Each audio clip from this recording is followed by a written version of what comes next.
සංචාරක බංග්ලාදේශ කණ්ඩායම සහ ශ්‍රී ලංකා කණ්ඩායම අතර තරග දෙකකින් සමන්විත ටෙස්ට් තරගාවලියේ පළමු තරගය අද ආරම්භ වුණා. ඒ ගාල්ල ජාත්‍යන්තර ක්‍රිකට් ක්‍රීඩාංගණයේදී. මේ තරගය සුවිශේෂී වන්නේ ශ්‍රී ලංකා කණ්ඩායමේ වත්මන් ජ්‍යෙෂ්ඨතම ක්‍රීඩකයා වන ඇන්ජලෝ මැතිව්ස්ගේ අවසන් ටෙස්ට් තරගයේද මෙයවීම හේතුවෙන්. ඒ අනුව ඇන්ජලෝ මැතිව්ස්ට ගෞරවාන්විත සමුගැනීම ලබා දීම සඳහා තරගය පැවැත්වෙන ගාල්ල ජාත්‍යන්තර ක්‍රිකට් ක්‍රීඩාංගණය ඔහුගේ දැවැන්ත ඡායාරූප සහිත පුවරවලින් සැරසීමටද ක්‍රියා කර තිබෙනවා.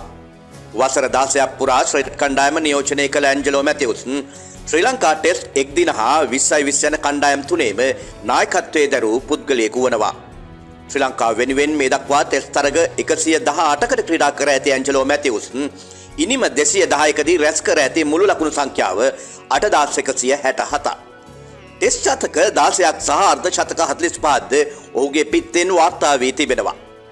ඔහු ටෙස්ට් සීනිමක වාර්තා කර වැඩිම ලකුණු සංඛ්‍යාව වන්නේ 2020 වසරේදී සිම්බාබ්වේ කණ්ඩායමට එරෙහිව හරාරේහිදී රොදවී රැස් කළ ලකුණු 200යි. අවශ්‍ය අවස්ථාවේ පන්දු යවන්නකු ලෙසද ශ්‍රී ලංකා කණ්ඩායමට ශක්තියක් වූ මැතිව්ස් බිඳහෙලා ඇති ටෙස්ට් කඩුළු සංඛ්‍යාව 33ක්.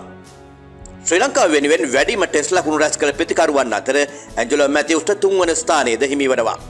ටෙස්ට් ලකුණු අනුව ඔහුට ඉහළින් සිටින ප්‍රතිකරුවන් වන්නේ කුමාර සංගක්කාර සහ මහේල ජයවර්ධන පමණයි.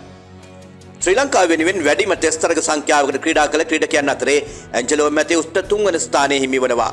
කෙසේ වෙතත් එක් දින ජාත්‍යන්තර තරග වෙනුවෙන් තවදුරටත් ශ්‍රී ලංකා ක්‍රිකට් පෙළ නියෝජනය කිරීමේ අපේක්ෂාවෙන් පසුවන බව ඇන්ජලෝ මැතිව්ස් සඳහන් කළා. ඔහු කියා සිටියේ සම්බන්ධයෙන් ශ්‍රී ලංකා ක්‍රිකට් තේරීම් කමිටුව සමග සාකච්ඡා කරන බවයි. තමාට එක් දින තරග සඳහා ක්‍රීඩා කිරීමට අවස්ථාව ලැබෙන්නේ නම් තමා ක්‍රීඩා කිරීමට සූදානම් බවද මැතිව්ස් සඳහන් කර තිබෙන බව වාර්තා වනවා. 2026 වසරේ මුල් භාගයේදී ඉන්දියාව සමග T20 ලෝක කුසලානේ සම සත්කාරකත්වයේ දැරීමට ශ්‍රී ලංකාව නියමිත බැවින් මැතිව්ස් එම සංචිතයට තෝරා ගැනීමේ අවස්ථාවක් පවතින බවද වාර්තා වනවා.